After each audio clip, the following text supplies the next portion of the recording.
रात का समय हो चुका था। चारों तरफ सन्नाटा फैला हुआ था। गांव की गलियों में अब कोई हलचल नहीं थी। दूर कहीं किसी कुत्ते के भौंकने की आवाज आ रही थी और खेतों की तरफ से ठंडी हवा चल रही थी। हरिराम धीरे धीरे अपने घर की तरफ बढ़ रहा था। उसके कदम थके हुए थे, लेकिन उसके मन में कई सवाल घूम रहे थे। उसके हाथ में वही छोटा सा मिट्टी का घड़ा था जिसे साधु बाबा ने उसे दिया था। वो घड़ा देखने में बिल्कुल साधारण था, लेकिन हरिराम के लिए वो सिर्फ मिट्टी का बर्तन नहीं था। उसके अंदर एक रहस्य छिपा था। हरिराम चलते चलते रुक गया और घड़े को देखने लगा। हे भगवान, आज का दिन कितना अजीब था। सुबह तक मुझे नहीं पता था कि मेरा साथी बादल मुझे कहाँ ले जाएगा। मैंने सोचा था कि शायद वो किसी अपने को ढूंढ रहा है, लेकिन मुझे क्या पता था कि उसके पीछे इतनी अजीब और बड़ी कहानी छिपी होगी। हरिराम को बादल की याद आने लगी। वो कैसे सुबह दरवाजे पर खड़ा रहता था, कैसे चंदू के पीछे पीछे चलता था, कैसे खेत में उसकी मदद करता था। हरिराम की आंखें थोड़ी नम हो गईं। बादल, तू सच में एक जानवर नहीं था। तू तो मेरे परिवार का हिस्सा बन गया था, लेकिन शायद तेरी जगह वहीं थी जहां से तू आया था। कुछ देर बाद हरिराम अपने घर के सामने पहुंच गया। दरवाजा खुलते ही चंदू दौड़ता हुआ बाहर आया। बाबा, चंदू ने अपने पिता को देखा, फिर उसकी नजर हरिराम के हाथ में रखे घड़े पर गई। बाबा, ये क्या है और आप इतनी देर से कहाँ थे? हरिराम कुछ बोल पाता उससे पहले गंगा भी बाहर आ गई। उसके चेहरे पर चिंता साफ दिखाई दे रही थी। आपको पता भी है कितनी रात हो गई है? मैं और चंदू कब से आपका इंतजार कर रहे हैं। आप ऐसे ही बादल के साथ चले गए, पता नहीं वो कहाँ गया होगा। अगर रास्ते में कुछ हो जाता तो? हरिराम चुपचाप अंदर आ गया। उसने घड़े को चारपाई के पास रखा और बैठ गया। गंगा, आज जो हुआ है वो सुनने के बाद शायद तुम्हें भी यकीन नहीं होगा। गंगा परेशान होकर उसके पास बैठ गई। पहले ये बताइए, आप ठीक तो हैं ना? कहीं किसी ने कुछ किया तो नहीं? नहीं, मेरे साथ कुछ गलत नहीं हुआ, बल्कि शायद आज मेरे साथ कुछ ऐसा हुआ है जिसे मैं अपनी पूरी जिंदगी नहीं भूल पाऊंगा। मैंने कभी ऐसा कुछ उम्मीद नहीं किया था और न ही कभी वैसी बातों को माना था। चंदू उत्सुक होकर पास बैठ गया। बाबा, जल्दी बताओ ना, आप गए कहाँ थे और बादल आपको कहाँ तक ले गया? हरिराम ने बेटे के चेहरे की तरफ देखा। बेटा, आज मुझे समझ आया कि कभी कभी भगवान किसी इंसान की जिंदगी में कुछ लोगों को नहीं, बल्कि कुछ रिश्तों को भेजता है। मैं समझा नहीं बाबा। तुझे याद है जब बादल पहली बार हमारे खेत में मिला था? हाँ बाबा, वो दिन मैं कैसे भूल सकता हूँ। वो कितना बड़ा था। पहले तो मुझे डर लगा था, लेकिन जब उसने मेरे हाथ से पानी पिया था तब मुझे लगा था कि वो हमसे डरता नहीं है और हमें कोई खतरा नहीं है। हरिराम मुस्कुराया। वही बादल आज मुझे एक जंगल के अंदर ले गया। वहां एक छोटी सी कुटिया थी और उस कुटिया में एक साधु बाबा रहते थे। साधु बाबा? हाँ, और सबसे हैरानी की बात यह थी कि वो बादल को देखकर ऐसे खुश हुए जैसे कोई पिता अपने खोए हुए बेटे को देखकर खुश होता है। मतलब बादल उन्हीं का था? हाँ बेटा, उन्होंने कहा कि बादल उनका बेटा जैसा है। चंदू कुछ देर चुप हो गया। उसके चेहरे पर उदासी आ गई। तो बादल हमें छोड़कर चला गया, अब वो हमें कभी दिखेगा? बाबा, क्या हम उसे जंगल जाकर एक बार देख सकते हैं? हरिराम ने धीरे से सिर हिलाया। हाँ बेटा, लेकिन वो हमें छोड़कर नहीं गया।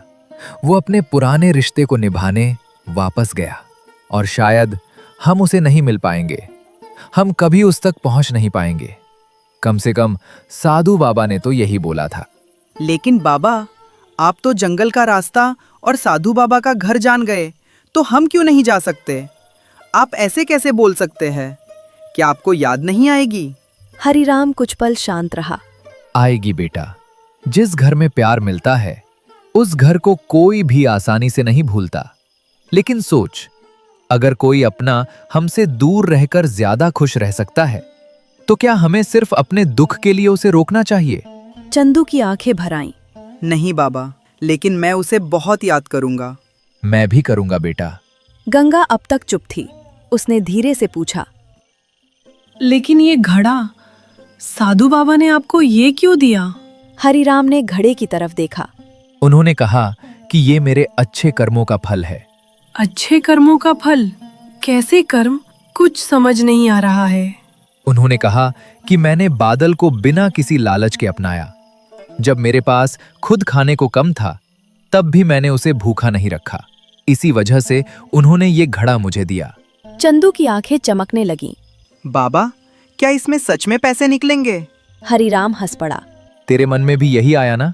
हाँ बाबा, अगर इसमें पैसे निकल गए तो आपको मजदूरी नहीं करनी पड़ेगी, माँ को चिंता नहीं करनी पड़ेगी और हम अपनी फसल भी अच्छे से संभाल पाएंगे। गंगा ने भी घड़े को देखा।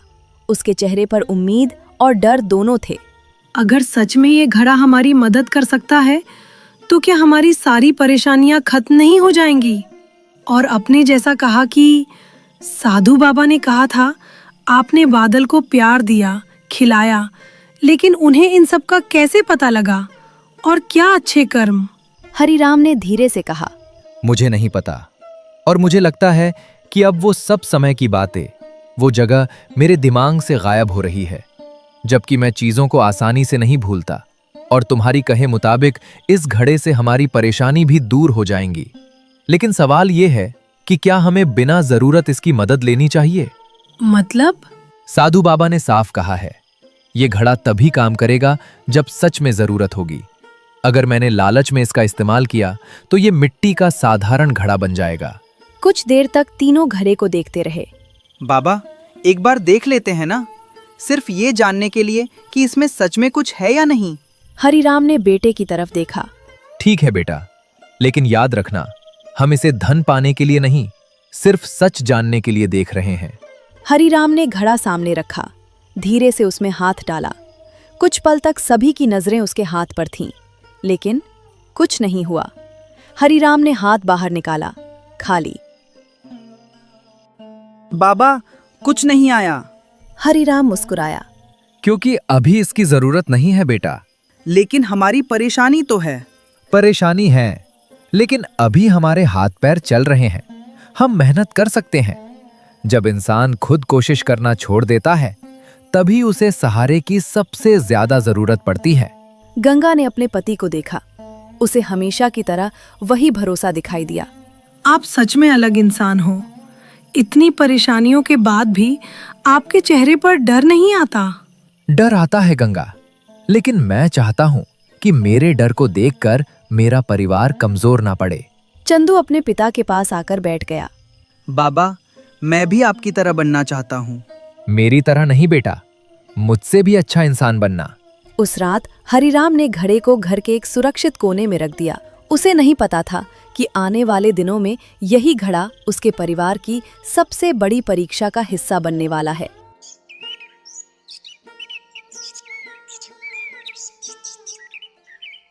अगली सुबह हरिराम हमेशा की तरह जल्दी उठ गया। उसने सबसे पहले घड़े को देखा। वो बिल्कुल वैसा ही था, एक साधारण मिट्टी का घड़ा। समय आने पर ही इसका रहस्य खुलेगा। वो बाहर आया ही था कि तभी मोहन और रामू तेजी से उसके घर की तरफ आते दिखाई दिए। दोनों के चेहरे पर चिंता थी। हरिराम, जल्दी बाहर आ। हरिराम घबरा गया। क्या हुआ मोहन, सब ठीक तो है? मोहन ने परेशान होकर कहा। ठीक नहीं है हरिराम, भैरव सिंह ने ऐसी चाल चली है जिससे हमारी खेती खतरे में पड़ सकती है। हरिराम का चेहरा गंभीर हो गया। अब और क्या किया उसने? मोहन कुछ बोलने ही वाला था, तभी दूर से भैरव सिंह के आदमी की आवाज आई। सभी लोग चौपाल पर पहुंच जाएं। भैरव सिंह ने जरूरी बात के लिए सबको बुलाया है। हरिराम ने मोहन की तरफ देखा। उसे एहसास हो गया था कि अब एक नई मुश्किल उसके सामने आने वाली है। गांव की चौपाल पर धीरे धीरे किसान इकट्ठा होने लगे थे। कुछ किसानों के चेहरे पर चिंता थी, तो कुछ को समझ नहीं आ रहा था कि आखिर भैरव सिंह ने अचानक सबको क्यों बुलाया है। चौपाल के बीच में भैरव सिंह अपनी बड़ी कुर्सी पर बैठा था। उसके चेहरे पर वही पुरानी चालाक मुस्कान थी। हरिराम, मोहन और रामू भी वहां पहुंच गए। आओ आओ हरिराम, तुम भी आ गए। अच्छा हुआ, आज की बात तुम्हारे लिए भी बहुत जरूरी है। भैरव सिंह जी, अगर बात खेती से जुड़ी है तो साफ साफ बताइए। गांव के किसानों को चिंता में रखने से क्या फायदा? भैरव सिंह हल्का सा हंसा। अरे हरिराम, तुम तो हमेशा जल्दी में रहते हो। मैं तो बस तुम लोगों की भलाई के लिए ही सबको बुलाया है। भलाई के लिए? लेकिन आपके चेहरे से तो ऐसा नहीं लग रहा। कुछ किसान रामू की बात सुनकर एक दूसरे को देखने लगे। रामू, तुम्हारी यही आदत है, हर बात में शक करना। लेकिन इस बार मामला बड़ा है। आखिर हुआ क्या है? भैरव सिंह ने अपने आदमी की तरफ देखा। उस आदमी ने एक कागज निकालकर भैरव सिंह को दिया। ये कागज शहर के बड़े व्यापारी की तरफ से आया है। किसानों में हलचल मच गई। शहर के व्यापारी का कागज? लेकिन क्यों? क्योंकि उन्होंने इस बार कुछ खेतों का धान खरीदने से मना कर दिया है। क्या? कौन से खेतों का? भैरव सिंह ने जानबूझकर कुछ देर चुप्पी रखी, फिर मुस्कुराते हुए बोला, दक्षिण तरफ के खेतों का। हरिराम का चेहरा बदल गया। क्या मतलब? दक्षिण वाले खेतों का धान क्यों नहीं खरीदेंगे? क्योंकि शहर के व्यापारी का कहना है कि उस तरफ का धान बाकी धान से बहुत जल्दी बड़ा हो जाता है। उन्हें शक है कि उसमें कुछ मिलावट है, शायद गलत रासायनिक खाद या कोई ऐसा पदार्थ इस्तेमाल किया गया है जिससे धान जल्दी बढ़ता है। किसानों में चिंता फैल गई। लेकिन ये कैसे हो सकता है? हमने तो वही खाद डाली है जो हर साल डालते हैं। हमने कोई गलत चीज नहीं मिलाई। भैरव सिंह जी, ये बात सिर्फ कह देने से सच नहीं हो जाएगी। कोई सबूत है आपके पास? भैरव सिंह की आंखों में गुस्सा चमका। मोहन, तुम हमेशा मेरी बात पर सवाल क्यों करते हो? क्या मैं गांव का दुश्मन हूं? और वैसे तुम्हें इतनी चिंता क्यों हो रही है? तुम्हारा खेत तो उत्तर की तरफ है। दुश्मन कौन है ये समय बताता है, लेकिन किसानों की मेहनत पर सवाल उठेगा तो जवाब तो देना पड़ेगा। और ये मेरी और किसी और की बात नहीं है, हम सबकी है। सब किसान एक ही परिवार है। भैरव सिंह कुर्सी से उठ खड़ा हुआ। ठीक है, तुम लोगों को मेरी बात पर भरोसा नहीं है तो मत करो, लेकिन याद रखना, अगर शहर के व्यापारी ने धान नहीं खरीदा तो सबसे ज्यादा नुकसान किसका होगा? वैसे भी अभी धान को पकने में कटने में समय है। मेरे काम था कहना, मैंने कह दिया। सभी किसान चुप हो गए। नुकसान तो किसानों का ही होगा, लेकिन बिना जांच के किसी किसान की फसल को खराब कहना गलत है। तुम्हें तो हमेशा सच और न्याय दिखाई देता है हरिराम, लेकिन दुनिया इतनी सीधी नहीं होती। दुनिया कैसी भी हो भैरव सिंह जी, झूठ ज्यादा दिन तक नहीं चलता। भैरव सिंह हरिराम को घूरने लगा। तुम्हें बहुत भरोसा है अपनी सच्चाई पर, देखते हैं यह भरोसा कब तक रहता है। वो अपने आदमियों की तरफ देखकर बोला, चलो, यहां हमारा काम खत्म हुआ। किसानों को अब खुद सोचना है कि वो अपनी फसल बचाना चाहते हैं या नहीं। भैरव सिंह वहां से चला गया, लेकिन जाते जाते उसके चेहरे पर जीत वाली मुस्कान थी। चौपाल खाली होने लगी। हर किसान परेशान दिखाई दे रहा था। सब अपने अपने घर गए, बस रामू, मोहन और हरिराम रुक गया।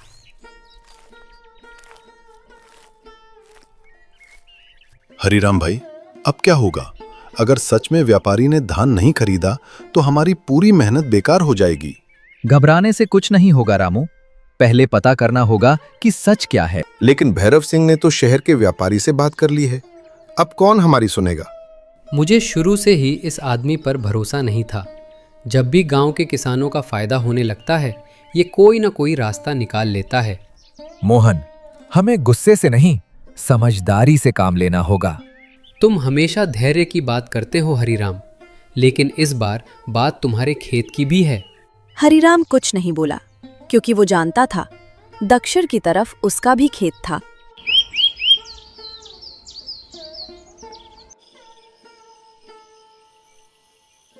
शाम हो चुकी थी। हरिराम चुपचाप घर लौटा। उसके चेहरे पर चिंता साफ दिखाई दे रही थी। गंगा ने उसे देखते ही पहचान लिया। क्या हुआ? आज आपका चेहरा इतना परेशान क्यों है? कुछ नहीं गंगा, बस गांव में एक नई परेशानी खड़ी हो गई है। बाबा, क्या फिर कोई मुश्किल आ गई? भैरव सिंह ने शहर के व्यापारी को अपने पक्ष में कर लिया है। अब वो दक्षिण वाले खेतों का धान खरीदने से मना कर रहे हैं। लेकिन क्यों? कह रहे हैं कि धान जल्दी बढ़ता है, इसलिए उसमें मिलावट है। गंगा हैरान रह गई। लगता है वो आदमी पागल हो गया है, कुछ भी बोले जा रहा है। हमने तो कुछ गलत ही नहीं किया। मुझे पता है गंगा, लेकिन जब झूठ ताकतवर लोगों के हाथ में आ जाए तो सच को साबित करने में समय लगता है। बाबा, क्या हम अपना धान नहीं बेच पाएंगे? हरिराम बेटे की तरफ देखने लगा। उसके पास जवाब नहीं था। पता नहीं बेटा। पहली बार चंदू ने अपने पिता की आवाज में चिंता महसूस की। रात गहरा चुकी थी। गंगा और चंदू सो चुके थे, लेकिन हरिराम की आंखों में नींद नहीं थी। वो बाहर बैठा अपने खेतों के बारे में सोच रहा था। मैंने हमेशा मेहनत और सच्चाई पर भरोसा किया है, लेकिन अगर इस बार मेरी फसल नहीं बिकी तो घर कैसे चलेगा? चंदू की जरूरतें, गंगा की चिंता, सब कैसे पूरा होगा? उसकी नजर अचानक उस कोने पर गई जहां साधु बाबा का दिया हुआ घड़ा रखा था। हरिराम धीरे धीरे उसके पास गया। साधु बाबा ने कहा था, ये घड़ा तभी काम करेगा जब सच में जरूरत होगी। उसने घड़े को हाथ में उठाया। क्या ये वही समय है? वो कुछ देर सोचता रहा। नहीं, मैंने हमेशा अपनी मेहनत पर भरोसा किया है, लेकिन अगर इस घड़े की मदद से मैं अपने परिवार और गांव के किसानों की मेहनत बचा सकता हूं, तो शायद इसे इस्तेमाल करना गलत नहीं होगा। हरिराम ने धीरे से घड़े में हाथ डाला। कुछ पल तक सन्नाटा रहा। फिर अचानक उसके हाथ को कुछ ठंडी चीज महसूस हुई। हरिराम चौंक गया। उसने धीरे से हाथ बाहर निकाला। उसकी हथेली में कुछ चमक रहा था। हरिराम की आंखें बड़ी हो गईं। ये सिक्के? उसके हाथ में पुराने चमकदार सिक्के थे। हरिराम कुछ देर तक उन्हें देखता रहा। उसके चेहरे पर खुशी नहीं, बल्कि हैरानी थी। तो सच में ये घड़ा जरूरत के समय ही काम करता है। वो आसमान की तरफ देखने लगा। हे भगवान, मुझे रास्ता दिखाना। कहीं ऐसा न हो कि ये मदद मुझे लालची बना दे। हरिराम की हथेली में चमकते हुए पुराने सिक्के थे। कुछ पल तक वो उन्हें देखता ही रह गया। उसकी आंखों में खुशी थी, लेकिन दिल में एक अजीब सा डर भी था। तो साधु बाबा की बात सच थी। ये घड़ा सच में जरूरत के समय ही मदद करता है। लेकिन भगवान, मुझे इस धन का गलत इस्तेमाल करने से बचाना। हरिराम जल्दी से सिक्कों को लेकर घर के अंदर गया। गंगा और चंदू अभी जाग रहे थे। चंदू ने जैसे ही अपने पिता के चेहरे पर खुशी देखी, वो तुरंत उनके पास आ गया। बाबा, क्या हुआ? आज आप इतने खुश क्यों लग रहे हो? क्या खेत की कोई परेशानी खत्म हो गई? हरिराम कुछ पल चुप रहा। फिर उसने अपनी मुट्ठी खोली। सिक्के देखकर चंदू की आंखें चमक उठीं। बाबा, ये तो सिक्के हैं। आजी, ये सिक्के कहाँ से आए? क्या सच में उस घड़े ने? हरिराम ने धीरे से सिर हिला दिया। हाँ गंगा, आज पहली बार जब मुझे लगा कि हमारे पास कोई रास्ता नहीं बचा, तब इस घड़े ने हमारी मदद की। बाबा, अब हमारी सारी परेशानी खत्म हो जाएगी ना? हरिराम मुस्कुराया। परेशानी कम जरूर होगी बेटा, लेकिन हमें ये नहीं भूलना चाहिए कि ये घड़ा हमें अमीर बनने के लिए नहीं मिला है। तो फिर किस लिए मिला है बाबा? जिसके पास जरूरत है उसकी मदद करने के लिए। गंगा की आंखें नम हो गईं। मैंने कभी नहीं सोचा था कि हमारी जिंदगी में भी ऐसा दिन आएगा। कितनी बार मैंने सोचा था कि अगर हमारे पास थोड़े पैसे होते तो चंदू की जरूरतें पूरी कर पाते, खेत के लिए अच्छा बीज ला पाते। गंगा, याद रखना, हमारे पास आज जो आया है वो सिर्फ हमारा नहीं है। इसमें उन लोगों का भी हिस्सा है जिनकी जिंदगी में कोई सहारा नहीं है। बाबा, मैं भी आपकी तरह बनना चाहता हूँ। मेरी तरह नहीं बेटा, मुझसे अच्छा इंसान बनना। पैसा कमाना आसान है, लेकिन किसी के दर्द को समझना सबसे बड़ी बात है। कुछ दिन बाद हरिराम ने मोहन और रामू को खेत के पास बुलाया। दोनों दोस्त उसके चेहरे पर बदलाव देख रहे थे। हरिराम, कुछ दिनों से तू बहुत परेशानियों के बीच भी शांत दिख रहा है।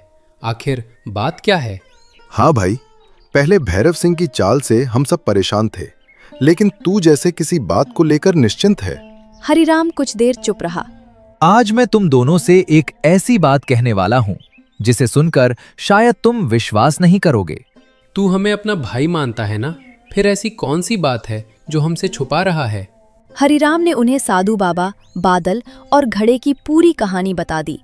दोनों दोस्त काफी देर तक चुप रहे। मतलब जिस घड़े को तू साधारण मिट्टी का बर्तन समझ रहा था, वो इतना बड़ा रहस्य छुपाए हुए था। हाँ रामू, लेकिन ये घड़ा सिर्फ मेरे लिए नहीं है। तो फिर? मैंने फैसला किया है कि इससे मिलने वाली मदद से गांव के गरीब किसानों की मदद करूंगा। लेकिन हरिराम, तू खुद भी तो गरीब था। तू चाहे तो अपनी जिंदगी बदल सकता है। मेरी जिंदगी तभी बदलेगी जब मेरे आसपास के लोगों की जिंदगी भी बदलेगी। अगर मेरे पड़ोसी के घर में चूल्हा नहीं जले और मैं अकेला खुश रहूं, तो ऐसी खुशी किस काम की। मोहन की आंखों में सम्मान आ गया। आज समझ आया कि साधु बाबा ने ये घड़ा तुझे ही क्यों दिया। लेकिन एक बात याद रखना, ये बात किसी और को पता नहीं चलनी चाहिए। चिंता मत कर भाई, ये राज हमारे दिल में रहेगा। कुछ समय बाद हरिराम ने धीरे धीरे किसानों की मदद करनी शुरू कर धीरे धीरे पूरा गांव हरिराम की इज्जत करने लगा। एक दिन चौपाल पर सभी किसान इकट्ठा थे। सुनो भाइयों, अब कोई किसान अपनी परेशानी अकेले नहीं सहेगा। अगर फसल अच्छे दाम में नहीं बिके, अगर पैसे की जरूरत हो, तो मेरे पास आ जाना। हरिराम भाई, आपने हमें कभी गरीब नहीं समझा। क्योंकि हम सब एक ही परिवार हैं। उधर हरिराम का छोटा मिट्टी का घर अब पक्का बन चुका था, लेकिन उसका दिल पहले जैसा ही था। भैरव सिंह को पता चलता है और वो अपने आदमी को भेजता है। एक दिन भैरव सिंह का आदमी छुपकर हरिराम, मोहन और रामू की बातें सुन रहा था। जब तक ये घड़ा मेरे पास है, मैं जरूरतमंदों की मदद करता रहूंगा। आदमी चौंक गया। तो असली राज ये है, हरिराम के पास जादुई घड़ा है। वो तुरंत भैरव सिंह के पास गया। मालिक, हरिराम के पास ऐसा घड़ा है जो सिक्के देता है। ये सुनते ही भैरव सिंह की आंखों में लालच आ गया और वो जो मन में आए वही बोलने लगा। इतने सालों से मैं सोचता रहा कि ये गरीब किसान इतना खुश कैसे है। अब समझ आया। मालिक, वो घड़ा हमें मिल जाए तो पूरा गांव मेरे सामने झुकेगा। ये सब बोल के भैरव सिंह चोरी के बारे में सोचता है। और एक दिन जब गंगा और चंदू मायके गए हुए थे, हरिराम खेत पर था। भैरव सिंह के आदमी रात में हरिराम के घर पहुंचे और घड़ा चुरा लिया। जब हरिराम वापस आया तो टूटा हुआ ताला देखकर घबरा गया। ये क्या हो गया? थोड़ी देर बाद मोहन और रामू भी आ गए। भाई, घड़ा? हरिराम अंदर गया। घड़ा गायब था। ये काम किसका हो सकता है, हम समझ रहे हैं। हरिराम चुप रहा, फिर अचानक बोला, जिसे ये घड़ा लालच से मिला है, उसे इसका जवाब भी मिलेगा। अगले दिन भैरव सिंह ने घड़ा अपने सामने रखा। अब देखता हूं कितना धन छुपा है इसमें। उसने हाथ अंदर डाला, लेकिन अचानक उसका हाथ फंस गया। मेरा हाथ, निकालो इसे। उसने बहुत कोशिश की, लेकिन हाथ नहीं निकला। ये सब क्या हो रहा है? बहुत देर बाद उसका हाथ बाहर निकला। हाथ सूज चुका था। भैरव सिंह समझ गया था, ये घड़ा लालची इंसान को स्वीकार नहीं करता। भैरव सिंह अपने कमरे में बैठा था। उसका हाथ अभी भी सूजा हुआ था और दर्द से उसका चेहरा परेशान दिखाई दे रहा था। वो बार बार उस घड़े को देख रहा था जो उसके सामने रखा था। एक मिट्टी का घड़ा, एक मामूली सा घड़ा मेरी इतनी हालत कैसे कर सकता है? उसने फिर घड़े को देखा, लेकिन इस बार उसके चेहरे पर गुस्सा नहीं था, बल्कि डर और पछतावा था। हरिराम ने इस घड़े से इतना कुछ पाया, लेकिन उसके साथ ऐसा कुछ नहीं हुआ। कुछ देर सोचने के बाद उसे समझ आया, क्योंकि हरिराम ने इसे अपने लिए नहीं, दूसरों के लिए इस्तेमाल किया, और मैंने इसे सिर्फ अपने लालच के लिए चाहा। वो कुछ देर तक चुप बैठा रहा। फिर उसने अपने आदमियों को बुलाया। इस घड़े को वापस हरिराम के घर छोड़ाओ। लेकिन मालिक, अगर किसी को पता चल गया तो? मैंने कहा ना, चुपचाप वापस रखाओ। जो गलती मैंने की है उसे और बड़ा मत बनाओ।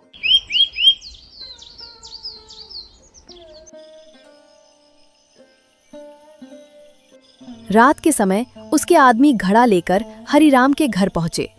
उन्होंने आंगन में घड़ा रख दिया। जैसे ही वो वापस जाने लगे, तभी दूर से किसी के कदमों की आवाज आई। वो हरिराम था। वो खेत से वापस लौट रहा था। उसने दूर से सब देख लिया।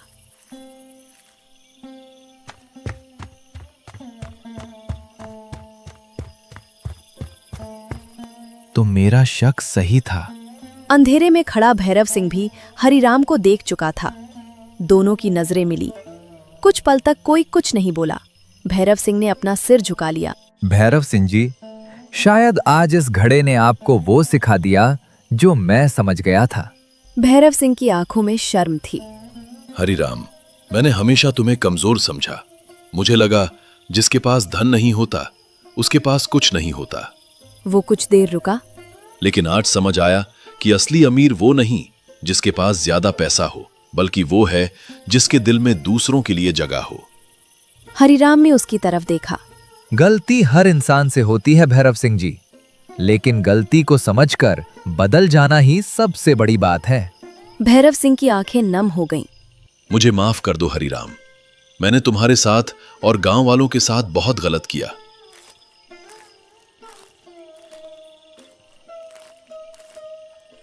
हरिराम ने कुछ नहीं कहा, बस घड़े को उठाया और घर के अंदर चला गया।